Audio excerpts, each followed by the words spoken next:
ഖാർഗെ എത്തിക്കഴിഞ്ഞിരിക്കുന്നു.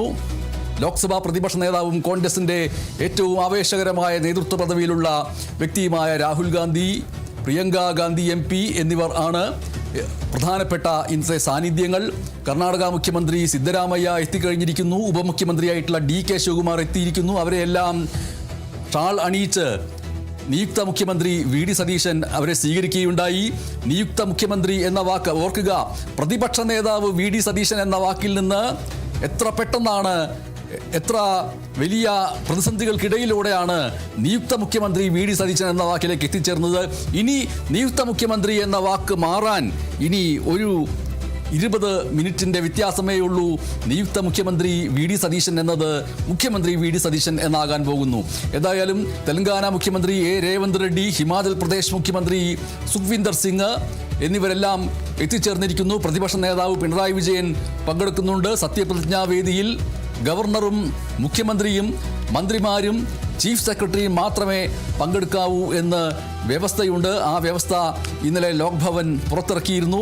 പ്രത്യേകിച്ചും തമിഴ്നാട്ടിൽ TVKയുടെ നേതാവായിട്ടുള്ള വിജയ് മുഖ്യമന്ത്രിയായി സത്യപ്രതിജ്ഞ ചെയ്ത വേദിയിൽ, മറ്റ് മന്ത്രിമാരും സത്യപ്രതിജ്ഞ ചെയ്ത വേദിയിൽ രാഹുൽ ഗാന്ധി, കോൺഗ്രസിൻ്റെ സമുന്നതനായ നേതാവും ലോക്സഭാ പ്രതിപക്ഷ നേതാവുമായിട്ടുള്ള രാഹുൽ ഗാന്ധിയെ വേദിയിലിരുത്തിയിരുന്നു. ഇവിടെ അത് നടക്കില്ല. ആ രീതിയിൽ മുഖ്യമന്ത്രിയും മന്ത്രിമാരും മാത്രമേ വേദിയിൽ പാടുള്ളൂ എന്നുള്ള വ്യവസ്ഥയുണ്ട്. എന്തായാലും VD സതീശൻ്റെ നേതൃത്വത്തിലുള്ള UDF സർക്കാരിൻ്റെ സത്യപ്രതിജ്ഞ അല്പസമയത്തിനകം നടക്കാൻ പോവുകയാണ്. തിരുവനന്തപുരം സെൻട്രൽ സ്റ്റേഡിയത്തിൽ നടക്കുന്ന ചടങ്ങിൽ ഗവർണർ രാജേന്ദ്ര അർലേക്കർ സത്യവാചകം ചൊല്ലിക്കൊടുക്കും. മുഖ്യമന്ത്രി VD സതീശൻ ഉൾപ്പെടെ 21 മന്ത്രിമാർ സത്യപ്രതിജ്ഞ ചെയ്ത് അധികാരമേൽക്കും. ബിനോയ്, സെൻട്രൽ സ്റ്റേഡിയത്തിൽ നിന്നുള്ള കാഴ്ചകൾ എന്തൊക്കെയാണ്?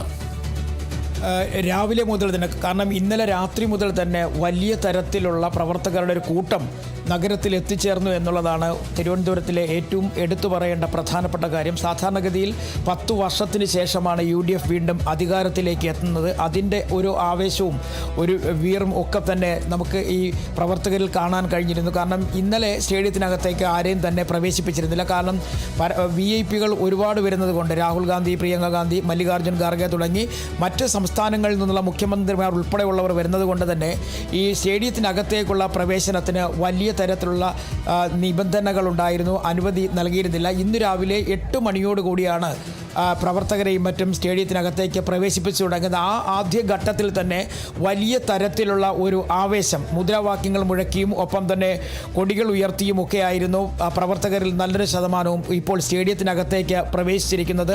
തിക്കും തിരക്കുമൊക്കെ നമുക്ക് സ്റ്റേഡിയത്തിൻ്റെ പല സ്ഥലങ്ങളിലും കാണാം. പക്ഷേ എങ്കിൽ തന്നെയും നമ്മുടെ തെക്കൻ കേരളം മുതൽ അങ്ങ് വടക്കൻ കേരളം വരെയുള്ള കേരളത്തിൻ്റെ എല്ലാ ഭാഗത്തു നിന്നുമുള്ള കോൺഗ്രസിൻ്റെ പ്രവർത്തകർ, അതുപോലെ തന്നെ മുസ്ലിം ലീഗിൻ്റെ പ്രവർത്തകർ, അങ്ങനെ വിവിധ രാഷ്ട്രീയ പാർട്ടികളുടെ പ്രവർത്തകരെല്ലാം തന്നെ, UDFൻ്റെ ഘടകകക്ഷികളുടെ പ്രവർത്തകരെല്ലാം തന്നെ വളരെ വലിയ ആവേശത്തിലാണ് എന്ന് തന്നെ പറയാൻ കഴിയും. അത്രയധികം ആവേശം ആ മുഖങ്ങളിൽ കാണുന്നുണ്ട്. കാരണം 10 വർഷത്തിന് ശേഷം UDF സർക്കാർ അധികാരത്തിൽ വരുന്നതിൻ്റെ ആവേശവും ചുറുചുറുക്കുമൊക്കെ ഇപ്പോഴും ഓരോ പ്രവർത്തകരിലും കാണാൻ കഴിയുന്നു എന്നുള്ളതാണ് ഏറ്റവും പ്രധാനപ്പെട്ട കാര്യം.